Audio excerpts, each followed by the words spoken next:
April 6, 1945. The Seto Inland Sea is calm, a deceptive tranquility before the storm. The Japanese battleship Yamato, the largest ever constructed, prepares for her final mission. At 263 meters long and displacing 72,800 tons fully loaded, she is a floating fortress. Her main armament, 9 18.1-inch guns, the largest naval artillery ever fitted to a warship. Below decks, her crew of over 3,000 men brace for what they know is a one-way journey. Operation Tengo is underway. The plan, to beach Yamato on Okinawa and use her as a stationary gun platform, a last-ditch effort to halt the American advance. But what they didn't know was that American intelligence had already intercepted their plans. The stage is set for a desperate and tragic confrontation. April 7th, 1945, 0600 hours. The sea is choppy as Yamato and her escort group, 1 light cruiser and 8 destroyers, head southward. Admiral Seiichi Ito, aboard Yamato, is a seasoned officer, yet he knows this mission is likely to be his last. The odds are overwhelming.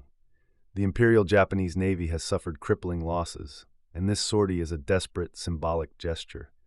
Meanwhile, 200 miles away, Task Force 58 awaits. Comprising 11 aircraft carriers, it is a formidable force. Rear Admiral Morton Deo, commanding from USS Tennessee, has orders to intercept and destroy Yamato before she reaches Okinawa. The tension is palpable. Clouds gather ominously over the horizon, a prelude to the impending battle. By 8:30 hours, American reconnaissance planes spot Yamato. The stage is set for a confrontation of unprecedented scale. The U.S. Navy launches over 300 aircraft from Task Force 58. Torpedo bombers, dive bombers, and fighters roar into the sky. The air is thick with anticipation and the buzzing of engines. On Yamato, the crew readies for battle. Anti-aircraft guns are manned, their barrels trained skyward. Young sailors, many in their teens, whisper hurried prayers. The sheer size of Yamato gives them a false sense of invincibility, but they are up against overwhelming odds. Overhead, the sky darkens with the approach of hundreds of American warplanes. It is a clash of David and Goliath, but this time Goliath is vulnerable. The 1,045 hours. The first wave of American planes descends on Yamato. The sea around her erupts in geysers as bombs and torpedoes find their mark. Yamato's anti-aircraft batteries roar to life, filling the sky with tracers. The roar is deafening, a symphony of destruction. Pilots report hits on Yamato, but she remains afloat, her massive superstructure still a formidable presence. Yet, beneath the surface, she is bleeding. Torpedoes have breached her hull. Damage control teams scramble to seal the breaches, but the situation is dire. Smoke billows from the ship as fires rage uncontrollably. The once proud battleship is a wounded beast, struggling to stay afloat. 1,200 hours. The second wave arrives. Yamato is a sitting target. Bombs rain down, tearing through the deck and igniting ammunition stores. Torpedoes strike her port side. The list becomes critical.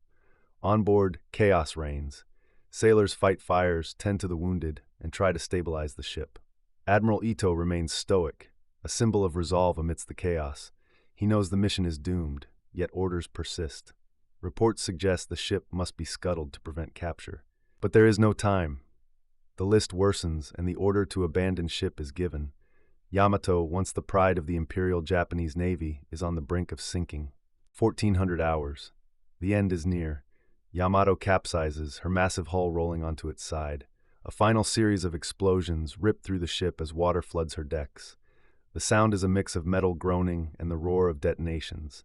Survivors leap into the sea, clinging to debris. Of her crew, only 280 men will survive. The sea claims the rest. From the air, American pilots watch as one of history's greatest battleships slips beneath the waves. It is a victory, but a somber one. The loss of life is staggering. Yamato's last sortie ends in tragedy, a testament to the changing nature of naval warfare. In the aftermath, the significance of Yamato's loss becomes clear. The age of the battleship is over. Aircraft carriers now reign supreme. The battle for Okinawa continues, but Yamato's demise is a stark reminder of Japan's dwindling resources and desperation. For the men who survived, the memories of that day are etched in their minds forever. The sacrifice of Yamato's crew is honored in Japan, but it is also a symbol of futility in the face of overwhelming force. The Pacific War is drawing to a close. but the cost is measured in thousands of lives lost at sea. The story of Yamato is not just a tale of naval prowess, but a reflection of the human spirit. Courage, sacrifice, and the harsh realities of war intertwine in her final voyage. Her legacy endures as a lesson in the shifting tides of warfare. What was once the epitome of naval engineering now rests at the bottom of the sea, a monument to a bygone era. As the war in the Pacific reaches its climax, the lessons of Yamato's demise resonate across the globe. In the end, Yamato's last sortie becomes a poignant chapter in the annals of history, reminding us of the price of conflict. As the sun sets on April 7, 1945, the world contemplates the future of naval warfare. The transition from battleships to aircraft carriers is complete. The lessons learned from Yamato's last sortie will shape naval strategies for decades. In Japan, the loss is a national tragedy, marking the end of an era. For the Allied forces, it is a step closer to victory. Yet the human cost remains a sobering reminder of war's brutality. Yamato's final journey stands as a testament to the courage of her crew and the evolution of warfare. The story of Yamato's last sortie closes a chapter on battleship dominance. As the Pacific War nears its end, new challenges emerge. The dawn of the atomic age looms on the horizon, promising to reshape global power dynamics. The legacy of Yamato endures, a stark reminder of war's cost and technological evolution. As we turn to the skies in our next episode, the Battle of Britain awaits, a tale of resilience and valor. Amidst the chaos of war, ordinary people become extraordinary heroes.